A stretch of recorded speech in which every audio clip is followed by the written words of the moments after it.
All right guys, we're back with another technical question. I'll be going through the question, the answer, and I'm hoping, just like me, you stay a little bit crazy to get that answer all the way through. Guys, let's get started.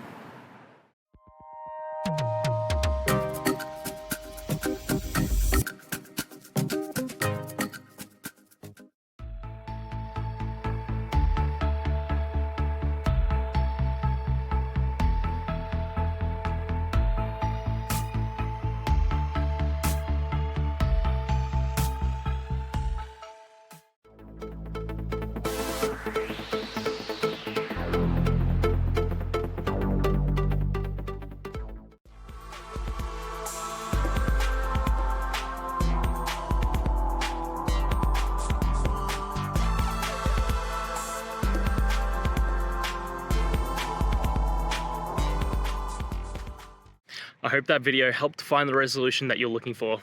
And if it did, please, I'd appreciate it if you could hit subscribe. Until the next time that you need more technical help, I hope you have a great one. See ya.